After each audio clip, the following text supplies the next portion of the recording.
Hello students, तो मैं हूं आप सबका विवेक रंजन। आपका फिर से जबरदस्त स्वागत है लाइव स्मिथ के इस शानदार प्लेटफॉर्म पे, जो कि बाबू पावर्ड है चाणक्य क्लासेज के द्वारा। तो जैसा कि आप सभी जानते हैं कि हमारा ये जो प्लेटफॉर्म है लाइव स्मिथ, ये हमेशा आपके लिए लगातार तैयार है, ठीक, अपनी कोशिशों के साथ, ताकि आपके नॉलेज स्किल में हम लोग लगातार इंप्रूवमेंट कर सके। तो इसी संदर्भ में बाबू आज हम लोग फिर से अपने एक नए चैप्टर के सफर की शुरुआत करने जा रहे हैं। ठीक, आप है क्लास 8 के स्टूडेंट्स और हमने आपके क्लास से हिस्ट्री सेक्शन की शुरुआत की हुई है सोशल स्टडीज के अंदर में।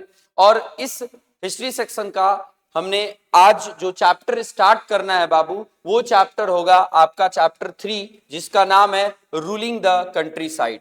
जैसा कि आप सभी जानते हैं बाबू कि ये जो क्लास 8 की हिस्ट्री है, it is all associated with modern history, यानी भारत के मॉडर्न हिस्ट्री की बात हम लोग इस क्लास के अंदर में करने वाले हैं।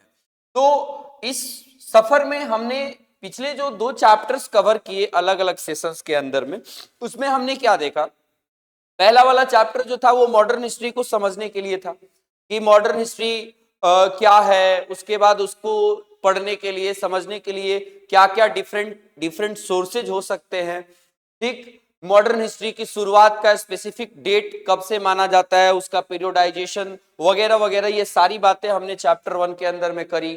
उसके बाद हमने जब चैप्टर 2 पढ़ा तो उसमें हमने एक शानदार चैप्टर देखा था, एक शानदार सफर तय किया था, जिसमें हमने देखा कि कैसे अंग्रेज व्यापारी से रूलर बन चुके थे। यानी भारत में अंग्रेज व्यापार करने आए और वो उनका व्यापार से लेके साम्राज्य तक का जो सफर था, उसका जिक्र हमने अपने जस्ट प्रीवियस चैप्टर के अंदर में किया हुआ था। तो आज हम लोग एक नए चैप्टर की शुरुआत करने जा रहे हैं, जिसमें हम लोग देखेंगे रूलिंग द कंट्री साइड।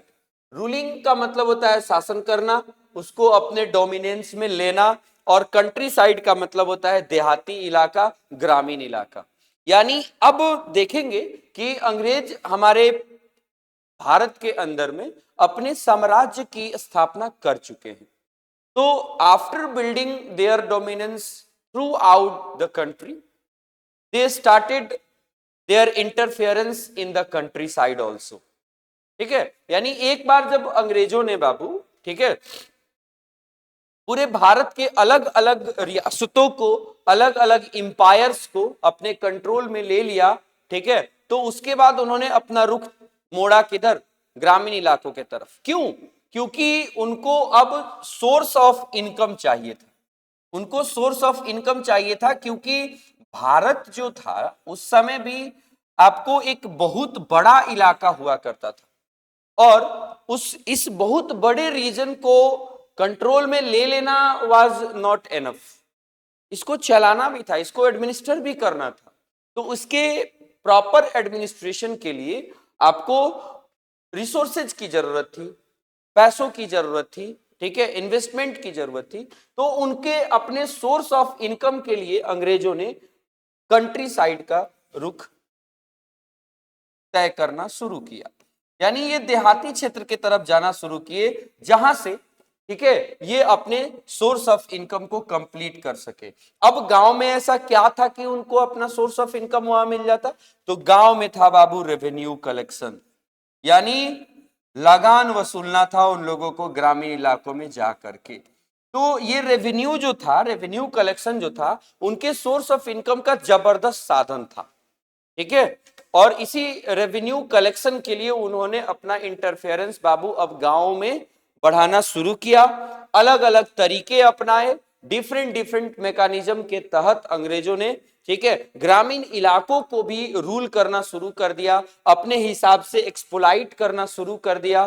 ठीक, तो यही ये जो उनका सफर था, इसमें उन्होंने क्या क्या चीजें इंप्लीमेंट की, कैसे उन्होंने इन सब चीजों को, ठीक है, धरातल स्तर पे उतारने का काम किया, ये चैप्टर हमसे वही सारी बातें डिस्कस करेगा। यानी बेसिकली ग्रामीण इलाकों में जाकर रेवेन्यू कलेक्शन के लिए जो जो मेथड्स अंग्रेजों ने अपनाए, उन सारी चीजों का जिक्र हम इस चैप्टर के अंदर में करने वाले हैं। आई थिंक आप इस चैप्टर का थीम समझ गए होंगे, ठीक, जो कि है रूलिंग द कंट्री साइड, यानी देहातों में शासन, ठीक, ग्रामीण इलाकों में अंग्रेजों का शासन हम लोग देखेंगे, क्या उसकी डिफरेंट डिफरेंट पहलुएं रहती हैं, इन सारी चीजों को बारी बारी से हम लोग समझते हैं। चलिए तो शुरू करते हैं बाबू। आपको टॉपिक्स टू बी कवर्ड, यानी इस चैप्टर के अंदर में हमें क्या क्या टॉपिक्स पढ़ने हैं इसकी बात पहले कर लेते हैं, उसके बाद हम लोग धीरे धीरे करके अपने इस चैप्टर को समझने की कोशिश करेंगे। और मुझे पूरा भरोसा है,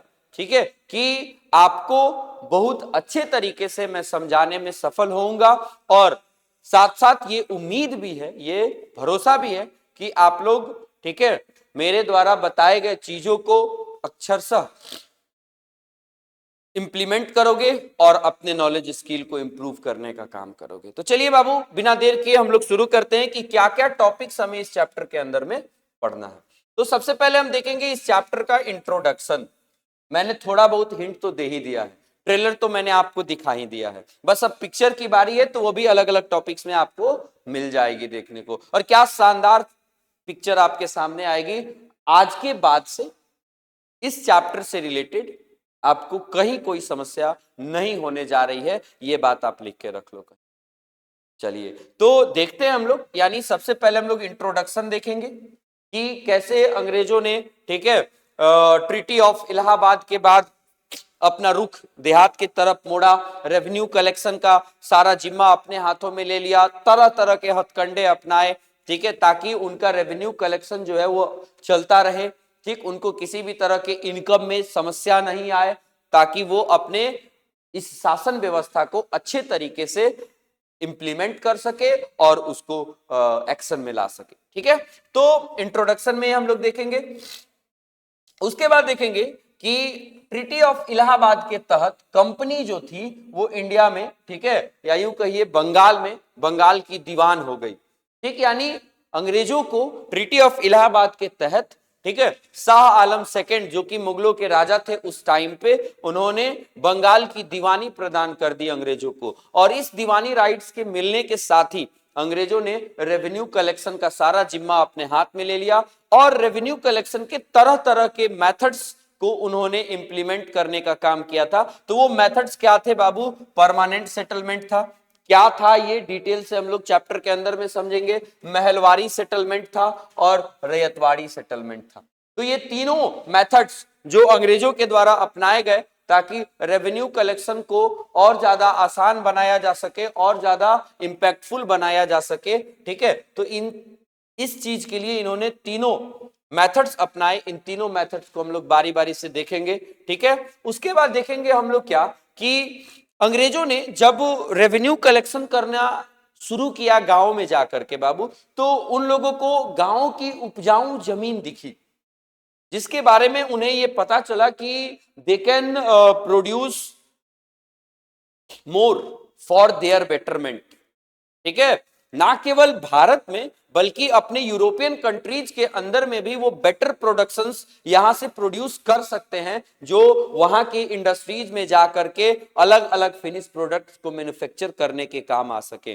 तो वही बात है, अगला टॉपिक हमारा होगा क्या? क्रॉप्स फॉर यूरोप, यानी यूरोप के लिए जो इंपॉर्टेंट क्रॉप्स थे, ठीक है, उनकी खेती अंग्रेजों ने, ठीक, या तो अपने डायरेक्ट हैंड से या डिफरेंट मेडिएटर्स की मदद से उन्होंने यूरोप के लिए उन तमाम जो जरूरी क्रॉप्स थी उनकी खेती करनी भी भारत में शुरू कर दी। इसमें हम लोग सबसे इंपॉर्टेंट जो प्लांटेशन था, इंडिगो प्लांटेशन, उसकी कहानी इस टॉपिक के अंदर में हम लोग देखेंगे। ठीक, उसके बाद देखेंगे कि आखिर ऐसा क्या था भारतीय इंडिगो में कि जिसकी डिमांड बहुत ज्यादा थी। यूरोपियन कंट्रीज के अंदर में आखिर भारतीय इंडिगो का डिमांड कैसे बहुत ज्यादा हो गया, ये हम इस टॉपिक के अंदर में पढ़ेंगे। फिर ये देखेंगे कि भारत के अंदर में भारत के किसानों के द्वारा अंग्रेजों के फोर्स पर कैसे इंडिगो की कल्टीवेशन कराई जाती थी, ये टॉपिक देखेंगे। इसमें तमाम प्रोसेसेस देखेंगे जिसका इस्तेमाल करके हमारे यहाँ के किसान लोगों को मजबूर किया जाता था कि वो इंडिगो का कल्टीवेशन करें, यानी उन सारे प्रोसेसेस को इसमें देखेंगे जिनकी इस्तेमाल से हम लोग इंडिगो कल्टीवेशन का काम करते थे। ठीक, अब देखेंगे नीज कल्टीवेशन जो था एक मैकेनिज्म था इंडिगो प्लांटेशन के तहत, एक प्रोसेस था। ठीक है, तो ये कैसे नीज कल्टीवेशन की क्या समस्याएं होती थी किसानों को। ठीक है, यानी इंडिगो की खेती करने के लिए ना किसान अलग अलग मेथड्स का भी इस्तेमाल करते थे। ठीक है, किसानों से डील करने के लिए अलग अलग तरीके के एग्रीमेंट किया करते थे। उसी एग्रीमेंट का एक प्रोसेस था ये नीज एग्रीमेंट। तो नीज कल्टीवेशन से भारतीय किसानों को क्या समस्याएं होती थी ये इस टॉपिक के अंदर में देखेंगे। ठीक है, अब जो रैयत बहाल किए गए थे उन रैयत के जमीन पे भी इंडिगो का प्लांटेशन किया जाने लगा, ये हम लोग इस टॉपिक के अंदर में देखेंगे। फिर देखेंगे कि जब स्थिति सर से पार चली गई, किसानों से जब असहनीय हो गई बातें, तो उन्होंने एक क्रांति छेड़ दी जिसको हम लोग ब्लू रिवेलियन, ब्लू रेवोल्यूशन या इंडिगो रेवोल्यूशन के नाम से भी जानते हैं। तो ब्लू रेवोल्यूशन कैसे हुआ इंडिगो से रिलेटेड, और इंडिगो रेवोल्यूशन के बाद क्या स्थिति बनी भारत की, ये पढ़ेंगे। फिर हमारा चैप्टर जो होगा वो खत्म हो जाएगा। तो चलिए हम लोग बिना देर किए इंट्रोडक्शन से चैप्टर को स्टार्ट करने का काम करते हैं। मुझे उम्मीद है कि आपको टॉपिक्स समझ में आ गए होंगे कि इस चैप्टर के अंदर में हमें क्या क्या टॉपिक्स पढ़नी है। एक बार मैं अगर रिकॉल करूं तो अंग्रेजों के द्वारा रेवेन्यू कलेक्शन के डिफरेंट मेथड्स, उसके बाद इंडिगो का प्लांटेशन भारत के अंदर में, उससे जुड़े हुए तमाम अलग अलग पहलू है कि इंडिगो का प्लांटेशन कैसे किया जाएगा, उसके लिए किसानों से किस तरह के एग्रीमेंट्स करने पड़ेंगे, उसके बाद जो नीज एग्रीमेंट था जिसके तहत इंडिगो का प्लांटेशन किया जाता था उसमें क्या समस्याएं थी। ठीक, रैयत लोग जो बहाल किए गए थे उनके खेतों में कैसे इंडिगो की खेती की गई और कैसे अंततः भारत के किसानों ने इंडिगो रेवोल्यूशन ही छेड़ दिया, ये तमाम चीजें हम लोग इस चैप्टर के अंदर में कवर करने वाले हैं। यानी ये चैप्टर कंप्लीटली हमारे देहाती भारत को रिप्रेजेंट करेगा कॉलोनियल पीरियड के। चलिए तो अब हम लोग शुरू करते हैं इंट्रोडक्शन से। देखो, कॉलोनियल पॉलिसीज जो थी ना, ठीक है, colonial policies pursued by the British in economic sphere brought about widespread changes। ठीक है, यानी कहने का मतलब है कि हमारे भारत के इकोनॉमिक स्फीयर में अंग्रेजों ने जो पॉलिसीज अपनाई, कॉलोनियल पॉलिसीज, उसने हमारे सिस्टम को कंप्लीटली बदल के रख दिया। ठीक है, कंप्लीटली बदल के रख दिया। आप देखेंगे लैंड रेवेन्यू सिस्टम के फील्ड में, ठीक है, एग्रीकल्चर के फील्ड में, ट्रेड के फील्ड में और इंडस्ट्री के फील्ड में, इन तमाम अलग अलग फील्ड्स के अंदर में अंग्रेजों ने डिफरेंट डिफरेंट पॉलिसीज लगानी शुरू करी और उन पॉलिसीज के काफी ज्यादा इंपैक्ट हमें देखने को मिला हमारे इंडिया में। ठीक है, तो ये पॉलिसीज कैसे लगाई गई और उनका क्या असर हमारे लोगों पे पड़ा, ये सारी बातें हम लोग इस चैप्टर के आगे देखने और समझने वाले हैं। इसने यानी अंग्रेजों ने जो सिस्टम लगाए, चाहे वो रेवेन्यू कलेक्शन के लिए लगाया गया हो, एग्रीकल्चर के लिए लगाया गया हो, ट्रेड के लिए, इंडस्ट्री के लिए, इसने इंडियन सोसाइटी को कंप्लीटली बाबू बदल के रख दिया। ठीक है, आए बात समझ में। अब देखेंगे these policies were obviously design to promote British interest in colonial India. ये जो पॉलिसीज लगाई गई थी इनका बस एक ही उद्देश्य था। क्या उद्देश्य था? कि कैसे भारत के अंदर में ब्रिटिश डोमिनेंस को बढ़ाया जाए और इन पॉलिसीज के अंदर वही चीजें अप्लाई की जाएंगी, वही चीजें इंप्लीमेंट की जाएंगी जिनसे अंग्रेजों का फायदा हो। यानी चूंकि अंग्रेज यहां रूलर बन चुके थे, तो आप बताइए बाबू, कोई भी अगर किसी सोसाइटी को डोमिनेट करने का अगर काम कर रहा है, उसका डोमिनेंस अगर किसी इलाके में है, तो क्या वो कोई भी ऐसी पॉलिसी बनाएगा जो वहां के लोकल इनहेबिटेंट्स को फायदा करता हो? बिल्कुल भी नहीं। वो उसके द्वारा अप्लाई किया गया हर एक जो रूल होगा, जो नियम होंगे, जो पॉलिसीज होंगी, वो सारे उसके पर्सनल इंटरेस्ट से रिलेटेड होंगे। इसीलिए हम लोग जनरली बात करते हैं कि अगर किसी लोकेलिटी के अंदर, किसी स्टेट के अंदर, किसी देश के अंदर अगर कोई सिस्टम चल रहा है, कोई रूल चल रहा है, तो that should be democratic. That should be democratic. क्यों डेमोक्रेटिक होना चाहिए? क्योंकि in democracy public interest are kept at the top level. ठीक है, यानी लोगों का इंटरेस्ट टॉप पे होता है, बाद में जो जनता के सेवक होते हैं, नेता लोग या फिर अलग अलग लोग जो हमारे सर्विस के लिए होते हैं देश के अंदर में, राज्य के अंदर में, किसी भी लोकेलिटी के अंदर में, तो उनका इंटरेस्ट मैटर नहीं करता। हमारा इंटरेस्ट मैटर करता है कि व्हाट वी वांट, हम क्या चाहते हैं, हमारे वेलफेयर के लिए क्या सही है। क्यों? क्योंकि हम अपने वेलफेयर के लिए ही सरकारों को चुनते हैं, और ऐसा पॉसिबिलिटी आपको केवल डेमोक्रेसी के अंदर में ही देखने को मिलता है। बाकी किसी भी फॉर्म ऑफ गवर्नमेंट में आप जाग के देखिए, आप मोनार्की देखिए, राजा का शासन होता है, राजा वही काम करेगा जो उसको सूट करेगा। ठीक, आप डिक्टेटरशिप देखिए, एक पावरफुल आदमी वही काम करेगा जो उसके फायदे के लिए हो। ठीक है, तो सेम वही अंग्रेज हमारे क्या थे, रूलर्स थे, वो डोमिनेट कर रहे थे। ठीक, तो वो कभी भी ऐसी पॉलिसीज क्यों ही लगाएंगे जिससे हमारा फायदा हो, नहीं, वो अपने फायदे के लिए हमारे ऊपर रूल कर रहे थे ना। तो जाहिर सी बात है कि उनके द्वारा जो भी पॉलिसीज अपनाई गई, ये सारी की सारी पॉलिसीज ब्रिटिश इंटरेस्ट के लिए थी। ये फोटोग्राफ आप देख सकते हैं, कैसे किसानों को परेशान करके ये लोग, ठीक है, अलग अलग तरीके से फसलों को जबरदस्ती इनको फोर्स करके उगवाने का काम करते थे। कैसे अंग्रेजों को देखिए यहाँ पे कैसे दिखाया गया, कितनी ठाठ से वो अपने एकदम से आ रहे हैं। यहाँ पे आप देखेंगे जो कॉन्ट्रैक्टर्स हुआ करते थे, ठीक है, या फिर रेवेन्यू कलेक्टर्स हुआ करते थे, ये लोग कैसे दिखाए गए हैं, और किसानों की परेशानी आप यहाँ पे देख सकते हैं, समझ सकते हैं। यानी इस फोटो को देखने से आपको अच्छे से समझ में आ जाएगा कि अंग्रेजों के द्वारा जो भी पॉलिसी लगाई जाए, चाहे सुपरवाइज करने की पॉलिसी लगाई जाए, चाहे रेवेन्यू कलेक्शन की पॉलिसी लगाई जाए, ठीक है, अलग अलग, ये आपको भारत के बड़े किसानों को दिखाया गया है जो जनरली छोटे किसान और अंग्रेजों के बीच लिंक का काम करते थे, ठीक है, बिचौलिए लोगों का काम करते थे। तो आप इस फोटो को देख करके ही समझ सकते हैं कि किसका क्या स्टेटस था, और आप देख सकते हैं कि जो पॉलिसीज लगाई गई हैं वो किसके फायदे के लिए लगाई। क्या कैन यू इमेजिन कि ये पॉलिसीज इनके फायदे के लिए लगाई जाएगी? जो भी लैंड रेवेन्यू सिस्टम अंग्रेज लगाएंगे, क्या वो किसानों के फायदे के लिए होगा? अगर किसानों के फायदे के लिए होगा तो इनकी स्थिति ऐसी रहेगी क्या? नहीं रहेगी। अंग्रेजों की स्थिति ऐसी रहेगी क्या? तो इस फोटो को देखने से सीधे बाबू क्लियर हो रहा है कि अंग्रेजों के द्वारा लगाई गई पॉलिसीज खाली उनको सूट करने के लिए बनाई गई थी, ठीक, उनके इंटरेस्ट के लिए बनाई गई थी। अब इन पॉलिसीज के अंदर में क्या क्या उन्होंने इंप्लीमेंट किया, ये हम आगे के स्लाइड्स में देखने वाले हैं। चलिए आगे बढ़ते हैं, देखेंगे हुआ क्या। सबसे पहले कि कंट्री साइड में पहुंचने के लिए अंग्रेजों को जरूरी था कि एक उनको लीगल परमिशन मिल जाए, लीगल अथॉरिटी मिल जाए। तो लीगल अथॉरिटी उनको मिला कहिया? 12 अगस्त 1765 को। आप जानते हैं, इसके लिए मैं थोड़ा सा पीछे लेके चलता हूं, बैटल ऑफ बक्सर की कहानी आपको बताता हूं। बैटल ऑफ बक्सर आप एक बार और जस्ट रिकॉल कर लोगे तो आपको क्लियर हो जाएगा, ये इलाहाबाद की संधि, ठीक है। देखिए बैटल ऑफ बक्सर की बात अगर हम करते हैं तो उस समय अंग्रेजों का गवर्नर वेसिटार्ट हुआ करता था, बस 1 साल के लिए आया था वो, ठीक है, वेसिटार्ट। और भारत के तरफ से मीर कासिम जो था वो बंगाल का नवाब हुआ करता था। तो मीर कासिम जो था वो सिराजुद्दौला के बाद, ठीक है, मीर जाफर के बाद उसको बंगाल की गद्दी मिली थी, बंगाल का वो नवाब बना था। वो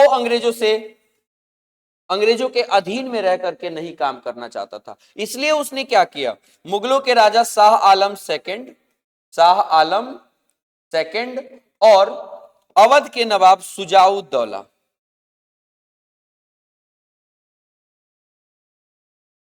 शुजाउद्दौला के साथ अपनी एक अलायंस बनाई, और इस अलायंस के तहत उसने अंग्रेजों पे अटैक कर दिया। और ये जो अटैक हुआ, ये जो लड़ाई हुई, इसी लड़ाई को हम लोग बैटल ऑफ बक्सर के नाम से जानते हैं। इस लड़ाई में अंग्रेजों ने क्या किया, इन तीनों की कंबाइंड आर्मी को बुरे तरीके से हरा दिया। अब हारने के बाद अंग्रेजों ने इनसे कंपनसेशन वसूलना शुरू किया। कंपनसेशन के तहत क्या व्यवस्था की गई, ये देखिए, मीर कासिम को एग्जाइल दे दिया गया। मीर कासिम जो था उसको एग्जाइल दे दिया गया कि बाबू आप बंगाल में दोबारा दिखना मत, देश निकाला दे दी गई उसको, ठीक। अच्छा, शुजाउद्दौला जो था अवध का नवाब, ठीक, अवध से एक लार्ज सम ऑफ मनी वसूला गया, लार्ज सम ऑफ मनी, यानी उनसे कंपनसेशन मनी वसूला गया कि आपने लड़ाई में इसकी साथ दी है, इसलिए आपको इस लड़ाई का खर्चा उठाना पड़ेगा, इसमें जो भी हमें नुकसान हुआ है उसकी भरपाई आप ही करेंगे, ठीक। और शाह आलम सेकंड पे प्रेशर दे करके अंग्रेजों ने उनसे कराई ट्रीटी ऑफ इलाहाबाद। क्या कराई बाबू? Treaty of Allahabad. तो ट्रीटी ऑफ इलाहाबाद इसी दिन हुआ, 12 अगस्त 1765 को। ट्रीटी ऑफ इलाहाबाद के तहत, ठीक है, शाह आलम सेकंड जो उस समय मुगल इंपेरर हुआ करता था, उसने ईस्ट इंडिया कंपनी को बंगाल का दीवान घोषित कर दिया। यानी बंगाल के अंदर में दीवानी राइट्स अंग्रेजों को मिल गई। ये दीवानी राइट्स क्या थी?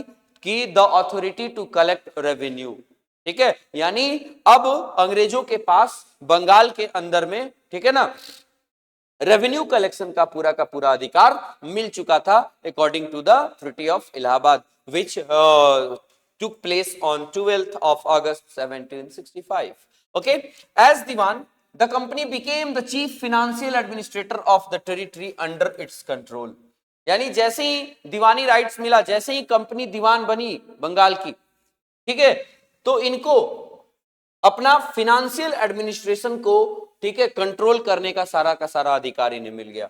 यानी अब जो भी फिनांस से रिलेटेड जो भी डिसीजंस होंगे वो भारत में अब कौन लेने वाला था? सॉरी, भारत की बात करें, बंगाल में कौन लेने वाला था? अंग्रेज लेने वाले थे। यानी अब वो चीफ फिनेंशियल एडमिनिस्ट्रेटर बंगाल के बनाए जा चुके थे। Now it had to think of the administering the land and organising its revenue resources. यानी अब अंग्रेजों के पास ये जिम्मेवारी थी, ये टास्क था कि वो लैंड रेवेन्यू सिस्टम को अच्छे तरीके से भारत के अंदर में लॉन्च करें, ताकि उनको किसी भी तरह के रिसोर्सेज की कमी नहीं हो, उनका सोर्स ऑफ इनकम जबरदस्त तरीके से चलता रहे। तो यहाँ पे फोटोग्राफ जो आप देख रहे हैं, ये फोटोग्राफ ट्रीटी ऑफ इलाहाबाद की है, जो 1765 में, मैंने डेट भी बताया है, 12 अगस्त को, ये शाह आलम सेकंड जो है वो अंग्रेजों को दीवानी राइट्स प्रोवाइड करते हुए इस फोटो के अंदर में दिखाए गए हैं। यानी this is the photograph of treaty of Allahabad. इसी ट्रीटी के तहत बंगाल में अंग्रेजों को दीवान बना दिया गया था, उनको दीवानी राइट्स दे दी गई थी, और उनको ये अब फुली ऑथोरिटी मिल चुका था कि वो वहां के फिनेंशियल एडमिनिस्ट्रेशन को लुक आफ्टर कर सके, और साथ ही साथ वो तमाम पॉलिसीज, वो तमाम मेथड्स अपना सके जिसके तहत उनको लैंड रेवेन्यू सिस्टम को इंप्लीमेंट करने का मौका मिले, और वो अपने लिए ज्यादा से ज्यादा रिसोर्सेज जुटा सकें, ताकि उनको अपने एडमिनिस्ट्रेशन में किसी भी तरह की कोई समस्या ना आए, और वो जिस तरह का फायदा भारत में कमाना चाहते थे वो फायदा उनका चलता रहे। चलिए आगे देखेंगे, यानी अब कैसे, ठीक है, अंग्रेज जो थे वो दीवान बनने के बाद उन्होंने क्या करना शुरू किया, देखेंगे। ओवर द ईयर्स, यानी बाद के सालों में, the company also learn that it had to move with some caution. बाद में आने वाले सालों के बाद अंग्रेजों को यह भी सीखने का मौका मिला कि देखिए कुछ कॉशन के साथ, यानी कुछ सतर्कता बरतते हुए हमें काम करना पड़ेगा, ठीक है। क्यों? क्योंकि हम मान लेते हैं अधिकारी हैं, हमारे पास अथॉरिटी मिल चुका है, लेकिन फिर भी अगर हम सतर्क नहीं रहे तो हमें इसका हर्जाना भी भुगतना पड़ सकता है, because we are less in number, हमारी संख्या जो है वो यहाँ पे कम है, ठीक है। आई बात समझ में? इसलिए कुछ कौशन के साथ हमें काम करना पड़ेगा। क्यों? क्योंकि हमारा फायदा भी चलता रहे और सामने वाले को बहुत ज्यादा इससे डिफिकल्टी भी नहीं होनी चाहिए, ताकि वो क्रांति ही करने बैठ जाए, वो हमें खदेड़ करके भगा ही ना दे। इसलिए इन्होंने सोचा, इनको ये चीज सीख मिली कि कुछ कौशन के साथ हमें आगे बढ़ना चाहिए। Being an alien power, it needed to pacify those who in the past had ruled the countryside. ठीक, यानी अब ये लोग जो थे वो कंप्लीटली अधिकारी बन चुके थे, लेकिन फिर भी उन लोगों से इन्हें थोड़ा ठीक से रहना था, अपने बिहेवियर को शांत रखना था, थोड़ा मेल मिलाप करके चलना था, जो अंग्रेजों के पहले देहाती इलाकों को रूल करने का काम करते थे। आ रही बात समझ में? यानी जैसे यहाँ पे आप देख सकते हैं एक देहाती इलाके के जो पहले के रूलर थे उसको दिखाया गया, ये फोटोग्राफ है, ठीक है। यानी उनको एक टाई अप के साथ जो देहाती इलाके में अंग्रेजों से पहले रूल कर रहे थे, जो भी मैनेजमेंट था वहां का, जो भी एडमिनिस्ट्रेशन था, उसको देखने का जो काम अंग्रेजों के पहले कर रहे थे, उनके साथ अंग्रेजों को मिल के काम करना था, एक कोऑर्डिनेशन के साथ काम करना था, ठीक है। आई बात समझ में? तो those who had held local power had to be controlled, but they could not be entirely eliminated। ठीक, यानी अंग्रेजों के सामने ये जबरदस्त टास्क था कि वो उन लोगों को, ठीक है, कंट्रोल में रखें, ठीक। और जरूरी नहीं है कि उनको कंप्लीटली एलिमिनेट ही कर दिया जाए, उनको हटा ही दिया जाए, नहीं, उनको आप हटा नहीं सकते थे। उनका दबदबा था ग्रामीण इलाकों में, किसान अभी भी उन्हीं को अपना मानते थे सब कुछ। तो ऐसी परिस्थिति में अंग्रेज उन्हें एलिमिनेट नहीं कर सकते थे। अंग्रेज ज्यादा से ज्यादा क्या कर सकते थे, उनपे अपना थोड़ा सा कंट्रोल बना के रख सकते थे, अपना दबदबा बना के रख सकते थे, ताकि अंग्रेजों का भी काम होता रहे और जो उनकी सुपरमेसी, जो उनकी लीगेसी पहले से बनी हुई है ग्रामीण इलाकों में, उस लीगेसी को भी किसी भी तरह का कोई नुकसान नहीं होना चाहिए। ठीक है, तो आगे देखेंगे हम लोग। For the company had become the diwan but it still saw itself primarily as a trader. भले ही कंपनी दीवान बन चुकी थी, लेकिन अभी भी कंपनी जो थी अपने आप को ट्रेडर के रूप में ही देख रही थी। ठीक, the effort was to increase the revenue as much as it could and buy fine cotton and silk cloth as cheaply as possible. यानी अंग्रेज अभी भी बस इतना ही सोच रहे थे कि हमें बस उतना ही रेवेन्यू कलेक्ट करना है, उतना ही इनकम अर्जन करना है जितना में हम क्या कर सके, फाइन कॉटन खरीद सके और सिल्क के कपड़े खरीद सके। जितना सस्ता हो सके सिल्क के कपड़े मिल जाए और जितना फाइन से फाइन कॉटन को खरीदने में जो सम ऑफ मनी की जरूरत है, उतना पैसा आ रहा है रेवेन्यू के रूप में, दैट इज एनफ। उससे ज्यादा अभी कोशिश करने की जरूरत नहीं है। उससे ज्यादा अगर हम कोशिश करेंगे, उससे ज्यादा लालच दिखाएंगे तो कहीं उल्टा दाव पड़ गया तो कहानी अभी ही खत्म हो जाएगी, चैप्टर शुरू होने से पहले ही क्लोज हो जाएगा। तो इसलिए अंग्रेजों ने अभी अपने आप को लिमिटेड रखा, क्या कि हमें बस उतना ही रेवेन्यू कलेक्शन पे ध्यान देना है जितना में हमारा काम चल जाए, बिकॉज अभी तक हमने इस जगह पे पूरा का पूरा अपना पकड़ नहीं बनाया है। ठीक, विद इन 5 years, 5 सालों में the value of goods bought by the company in Bengal doubled. यानी कंपनी के द्वारा खरीदे जाने वाली चीजों की जो कीमत थी 5 सालों के अंदर में दोगुनी हो गई। Before 1865 the company had purchased goods in India by importing gold and silver from the Britain.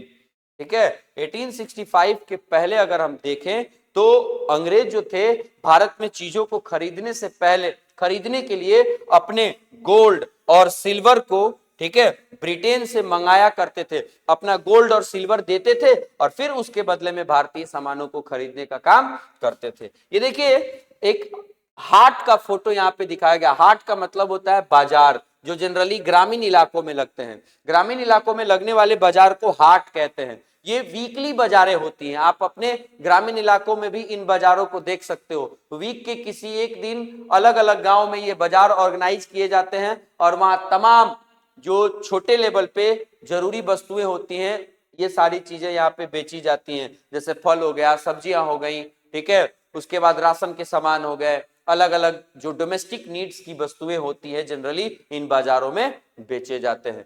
तो ये भारत में उस समय बड़े कॉमन थे, खास करके ग्रामीण इलाकों में। ठीक है, तो वही बात यहाँ पे बताया जा रहा है कि अभी तक अंग्रेजों को पूरा का पूरा कंट्रोल तो मिला नहीं था, अभी चूंकि नए थे, अभी अभी दीवानी राइट्स मिली थी, तो इसलिए अंग्रेज भी बस उतनी ही कोशिश कर रहे थे कि जितना में हमारा काम चल जाए। यानी इन्होंने अपने रेवेन्यू कलेक्शन को शुरुआत के सालों में थोड़ा लिमिटेड रखने का कोशिश किया। ठीक, और ये भी जानते थे ये कि एक टाइम आएगा और वो टाइम बहुत जल्दी ही आ जाएगा कि हम धीरे धीरे करके चीजों को जब अपने कंट्रोल में ले लेंगे तो उस समय ये चीजें हमारे लिए बहुत आसान हो जाएंगी और हम फिर पूरा का पूरा डोमिनेंस अपना एस्टेब्लिश कर सकते हैं। चलिए आगे बढ़ते हैं बाबू। ठीक है, तो now the revenue collected in Bengal could finance and purchase of goods for export. यानी जब उनको दीवानी राइट्स मिल गया तो जो काम वो लोग अपना सोना चांदी दे करके करते थे, अब वो काम वो भारत के पैसे से ही कर सकते थे। मैंने आपको बताया यहाँ पे कि 1765 के पहले अंग्रेजों को चीजों को भारत में खरीदने के लिए क्या करना पड़ता था, अपने सोने चांदी देने पड़ते थे। लेकिन जैसे ही बंगाल की दीवानी मिली, अब कहानी क्या हो गई, अब वो यहीं से रेवेन्यू कलेक्शन करने लगे। अब इस रेवेन्यू कलेक्शन से जो पैसा आता था, जो रिसोर्स आता था, उसी को दे करके ये भारत का सामान खरीद लेते थे, अपने जरूरी चीजों को खरीद लेते थे। यानी हमारा ही पैसा हम ही को देके हम ही से ही सामान खरीद ले रहे हैं। तो देखिए कितनी होशियारी की बात है ये। यानी दीवानी राइट मिलना जो था अंग्रेजों के लिए एक ड्रामेटिक चेंज था कि अब वो धीरे धीरे करके अपना पांव और जमा रहे थे। आप देखिए कहीं पे अब अगर जाइए, ठीक, तो वहां आपका जाना बहुत बड़ा बात नहीं होता है, वहां जाने के बाद एक अच्छे तरीके से सेटलमेंट आपका मिल जाए, आपको वहां पे पैसे मिलने लगे, आप वहां अपनी जरूरी चीजों को वहीं के रिसोर्सेज का इस्तेमाल करके अगर पूरा करने लगे, तो ये मान के चलिए कि आप वहां पे काफी ज्यादा डेवलप्ड होने वाले हैं। तो अंग्रेजों की भी यही कहानी थी, जो काम पहले वो सोने चांदी बेच के करते थे, अब वही काम हमारे ही पैसे से वो करने लगे। अब उनको पैसा कहां से आता था? जो हमारे यहाँ वो रेवेन्यू कलेक्शन का काम करते थे। अब ये कब पॉसिबल हुआ? जब उनको दीवानी राइट्स मिल गई, यानी रेवेन्यू कलेक्शन का जब उन्हें अथॉरिटी मिल गया तब। Soon it was clear that the Bengal economy was facing a deep crisis. इसके चलते अब देखिए ना, वो क्या रहा है, हमारा ही पैसा है और हमारा ही पैसा घूम फिर के हमारे पास आ जा रहा है, लेकिन हो क्या रहा है इस बीच में? हमारी जो जरूरी चीजें हैं वो चली जा रही हैं। जिस चीज को हम पहले बेच करके अपने लिए इनकम लेते थे, सोना चांदी लेते थे, अब वो चीज हम फ्री में दे रहे हैं। एक तरह से देखा जाए तो फ्री में ही दे रहे हैं। क्यों? क्योंकि अब रेवेन्यू हम ही दे रहे हैं, उसी रेवेन्यू के पैसे से वो हमारी जरूरत की चीजों को ले रहे हैं। तो पैसा जो था वो हमारा ही था, घूम फिर के वो उतना हमारे पास आ गया, लेकिन हमारी जो जरूरी चीज थी, ठीक है, जिसके लिए पहले हम पैसा लेते थे, अब वो तो चली गई। एक तरह से हमारा इकोनॉमिक क्राइसिस का सिचुएशन आएगा कि नहीं आएगा? ठीक वही हुआ। यानी इस प्रोसेस के तहत जो रेवेन्यू कलेक्शन का प्रोसेस अंग्रेजों ने अपनाया, उस प्रोसेस के तहत भारत में, खास करके बंगाल में, ठीक है, इकोनॉमी जो थी वो क्राइसिस झेलने लगी। ठीक, artisans were deserting villages since they were being forced to sell their goods to the company at low prices. अब आर्टिजन्स गांव छोड़ छोड़ करके भागने लगे। क्यों? क्योंकि अब उनके पास कोई ऑप्शन था ही नहीं। उनकी बनाई गई चीजों को अंग्रेज ऐसे ही औने पौने दामों में खरीद लेते थे। अब मजबूरी थी, उनका सामान इतना सस्ता बिकने लगा कि जितना उनका लागत कॉस्ट भी नहीं था, यानी लागत से भी कम दाम में वो सामान को बेचना शुरू कर चुके थे, मजबूरी थी। तो इसलिए अब जैसे एग्जाम्पल के तौर पे आप मान लीजिए कि 100 रुपए का लागत लगा करके कोई चीज प्रोड्यूस करो और बाई फोर्स आपसे वो चीज 80 रुपए में ही खरीद लिया जाए, तो ऐसा आप कितना बार कर पाओगे? ये साइकिल आपके साथ बहुत ज्यादा नहीं चल पाएगा।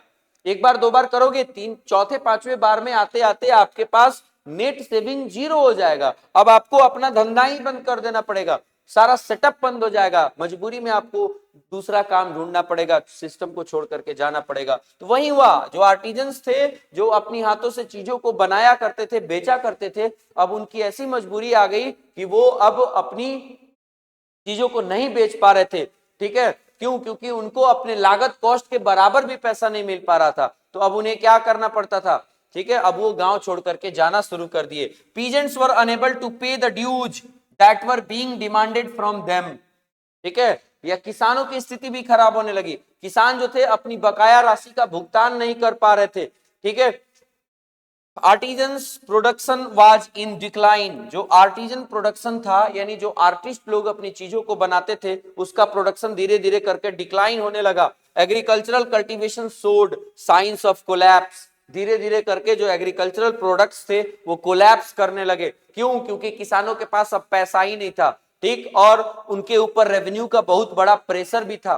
ठीक है, तो अब ऐसी स्थिति में क्या हुआ? Then in 1770 a terrible famine killed 10 million people in Bengal. 1770 में एक जबरदस्त अकाल पड़ा और इस अकाल के चलते 10 मिलियन लोग जो थे वो बंगाल में मारे गए। About 1/3 of the population was wiped out. 1/3 population Bengal का जो था वो खत्म हो गया। इसका कारण क्या रहा बाबू? इसका कारण था अंग्रेजों का ये लगान वसूलने वाली नीति, उनकी दीवानी अधिकार। जैसे उनको दीवानी अधिकार मिला, वो जो चीजें दे करके हमारी चीजों को खरीदते थे, अब वही चीज उन्हें फ्री में मिलने लगा, यानी हमारी चीजें धीरे धीरे करके खत्म होने लगी। ठीक, किसानों के ऊपर रेवेन्यू का प्रेशर आ गया, आर्टिजन्स लोग अपने सामानों को अच्छे दाम पे बेच नहीं पा रहे थे। तो ऐसी परिस्थिति में लोगों को इकोनॉमिक क्राइसिस झेलना पड़ा। अब जब इकोनॉमिक क्राइसिस बढ़ा तो वो अकाल का रूप ले लिया। अब जब अकाल पड़ने लगा तो लोग मरने लगे, 1/3 जनसंख्या ही खत्म हो गई। आगे देखेंगे हम लोग। ठीक है, the need to improve the agriculture, यानी अब लोगों के पास, अब देखिए, अब चूंकि अंग्रेज भी अब ज्यादा क्या कर सकते थे, चूंकि अब रिसोर्स रहेगा तब तो उनको फायदा होगा ना। तो अब अंग्रेजों को लगने लगा कि हमें भारत में चूंकि रेवेन्यू कलेक्शन को बनाए रखना है, तो अब एग्रीकल्चर को थोड़ा इंप्रूव करना पड़ेगा। ठीक, किसानों को थोड़ी सी मदद करनी पड़ेगी। तो इसलिए उन्होंने अब उनको ये जरूरत महसूस होने लगी कि एग्रीकल्चर को इंप्रूव किया जाए ताकि प्रोडक्शन बढ़े, कि किसान जिंदा बच सके, ज्यादा से ज्यादा प्रोडक्शन कर सके। बेचारे तभी रेवेन्यू कलेक्ट दे पाएंगे जब वो प्रोडक्शन कर पाएंगे। तो ऐसी परिस्थिति में अंग्रेजों ने क्या किया देखेंगे। Lord Cornwallis introduce the system of permanent settlement. इसने एक नया सिस्टम लॉन्च किया परमानेंट सेटलमेंट के नाम से। देखेंगे ये क्या था। After 2 decades of debate on the question, the company finally introduced the permanent settlement in 1793। ठीक है, 2 साल तक इस पे बहस होता रह गया कि ये कौन सा सिस्टम आना चाहिए, इस सिस्टम के अंदर में क्या बातें होनी चाहिए। तो 2 साल के लंबे डिस्कशन के बाद 1793 में लॉर्ड कॉर्नवालिस ने एक सिस्टम लॉन्च किया, एक सिस्टम को प्रोपेगेट किया जिसका नाम था क्या, permanent settlement. By the terms of the settlement, यानी इस सेटलमेंट के शर्तों के अनुसार raja and taluqdar were recognised as zamindar. वहां के जो राजा लोग थे और जो तालुकदार लोग थे, जो एक तालुके के मालिक होते थे, उन लोगों को अब जमींदार के नाम से जाना जाने लगा। देवर आस्क्ड, अब उनको ये कहा गया कि भैया जाइए और किसानों से रेंट वसूलिए और पे रेवेन्यू टू द कंपनी। यानी अब आपको ये जिम्मेवारी दी जाती है, आप नाउ यू आर द जमींदार, और आपको ये जवाबदेही दी जाती है कि आप किसानों के पास जाइए, उनसे जमीनों का रेंट लीजिए और उस रेंट के पैसे से कंपनी को रेवेन्यू दीजिए। ठीक, यहाँ पे ये लॉर्ड कॉर्नवालिस के द्वारा लॉन्च किया गया परमानेंट सेटलमेंट का फोटो जो 1793 में लॉन्च किया गया था। ठीक है, यानी इस सेटलमेंट में पहली व्यवस्था क्या की गई कि उस समय के राजाओं और तालुकदारों को जमींदार के नाम से जाना जाने लगा और उन लोगों को जिम्मेवारी दी गई कि भैया आप किसानों से जमीन का रेंट लीजिए और उस रेंट के पैसे से हमारा रेवेन्यू चुकाइए, हमारा लगान भरिए। ठीक, ये जो अमाउंट फिक्स किया गया ना, रेवेन्यू का जो अमाउंट फिक्स किया गया वो एकदम परमानेंटली फिक्स कर दिया गया कि हाँ आपको इतना पैसा पेड करना है तो करना है। That is, it was not to be increased ever in future। ठीक है, आप चाहे जितना मन करे उतना उनसे लीजिए, लेकिन जो अमाउंट हम फिक्स कर रहे हैं उतना आपको देना ही है। और साथ ही साथ ये भी व्यवस्था की जा रही है कि ये अमाउंट अब कभी ना बढ़ेगा ना कम होगा, फिक्स रहेगा। इसीलिए आगे चल करके ये सिस्टम फेल भी हो गया। क्यों? क्योंकि अंग्रेजों को उस समय अंदाजा नहीं था कि प्रोडक्शन बहुत ज्यादा बढ़ जाएगा और हम और ज्यादा फायदा भी कमा सकते हैं। तो चूंकि उन्होंने जब फिक्स कर दिया था तो अब कम ही आ रहा था बाद में, तो इसलिए उन्होंने बाद में इसको, ये सिस्टम फेल हो गया था। ठीक है, यानी इसमें क्या व्यवस्था थी कि फिक्स अमाउंट का इन्हें रेवेन्यू कलेक्ट करने का अधिकार मिला। It was felt that this would ensure a regular flow of revenue into the companies of offices and at the same time. ठीक है, आई बार समझ में, ये यहाँ पे गलत वर्ड लिखा गया। And the same time encourage the जमींदार to invest in improving the land। ठीक है, यानी कहने का ये मतलब है कि अंग्रेजों ने ऐसा इसलिए किया क्योंकि वो चाहते थे क्या कि ऐसा अमाउंट फिक्स किया जाए जो अमाउंट रेगुलरली मिलता रहे, उसमें भारतीयों को उसको देने में कोई दिक्कत नहीं होनी चाहिए। और साथ ही साथ ये भी उन्होंने ध्यान रखा कि ये अमाउंट हमें तब मिलेगा जब उनका रेगुलर एग्रीकल्चरल साइकिल चलता रहेगा।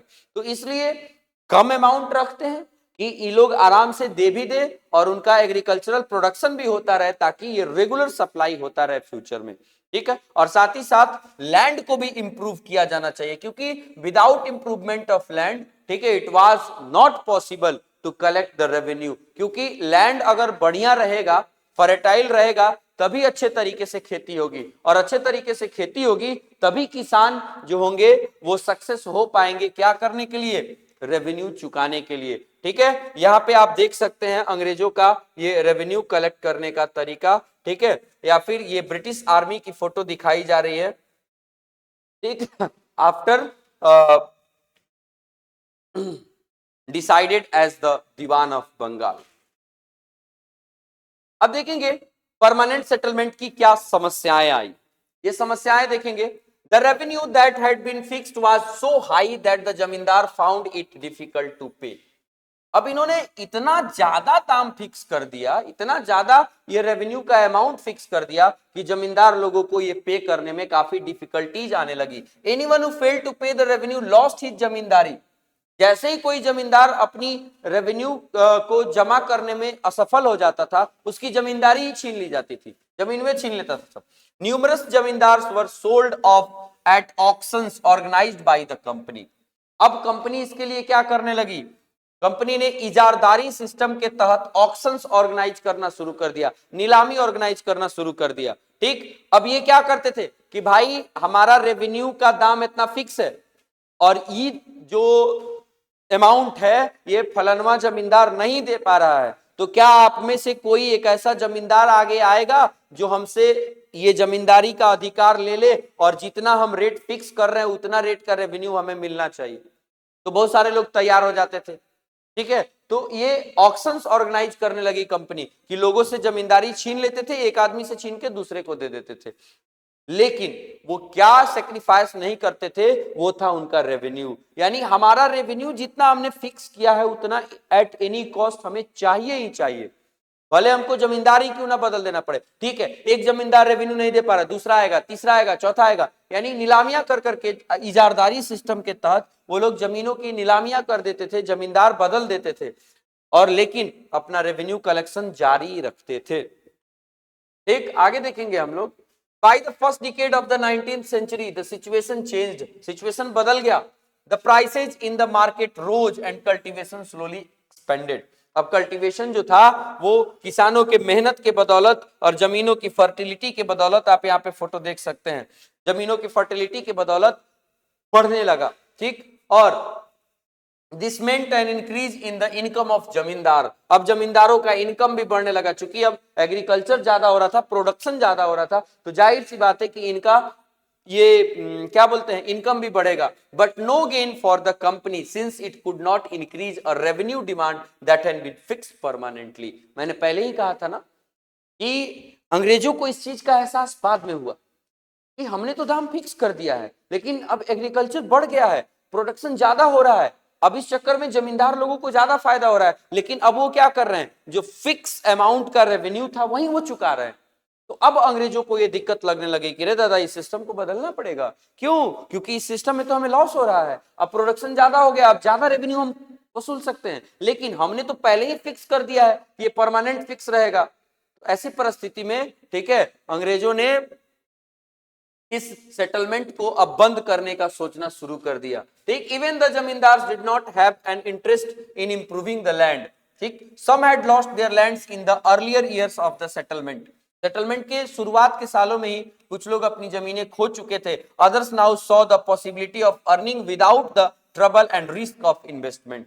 अब के जो जमींदार आए, ठीक है, उनको ये लगने लगा कि अब तो बहुत ज्यादा नुकसान होने वाला है नहीं, प्रोडक्शन हमारा बढ़ गया है और रेट फिक्स है, ठीक है, उतना ही हमें रेवेन्यू के रूप में चुकाना है, तो फायदा हम कमा सकते हैं। As long as the zamindars could give out the land to tenants and get rent, they were not interested in improving the land.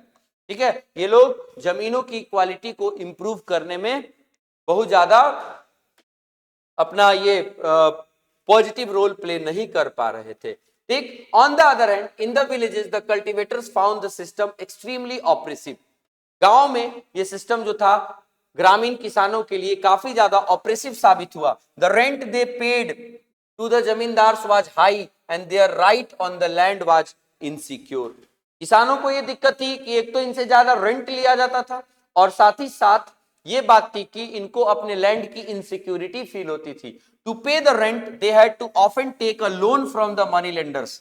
Generally उनको रेंट पे करने के लिए, ठीक है, क्या करना पड़ता था, जो मनी लेंडर्स होते थे, ठीक, जो लोग इंटरेस्ट पे पैसे देते हैं उन्हीं को मनी लेंडर्स कहते हैं। ठीक, लोन देते हैं ये लोग किसानों को और उससे काफी ज्यादा इंटरेस्ट के साथ उस लोन को रीपे करने का काम करते हैं। तो ये मनी लेंडर से ये लोग लोन लेते थे ताकि अपना रेंट चुका सके। जब उनको रेंट चुकाने में दिक्कत होती थी तो वो अपने उनको उनकी जमीन से ही खाली कर दिया जाता था, इवैक्यूएट कर दिया जाता था। ठीक है, और उस जमीन से उनको हटा दिया जाता था, उस जमीन को छीन लिया जाता था जिस जमीन पे वो सदियों से, कई जनरेशन से खेती करते हुए आ रहे थे। यानी किसानों की ये समस्या थी कि एक तो रेंट पे करना था, रेंट पे करने के लिए जब फसल अच्छी नहीं हो पाती थी तो लोन लेते थे, अब लोन का रीपेमेंट नहीं कर पाते थे तो उनकी जमीन ही चली जाती थी। ठीक है, आई बात समझ में? तो ये था हमारा परमानेंट सेटलमेंट। अब यहां तक हम लोग इस सेशन में रहने देते हैं। अगले सेशन में हम लोग अपना महलवारी सेटलमेंट स्टार्ट करेंगे। ठीक है, चलिए बाबू, तब तक के लिए आप अपना बहुत ध्यान रखिए, अच्छे से पढ़ाई करिए। Thank you very much.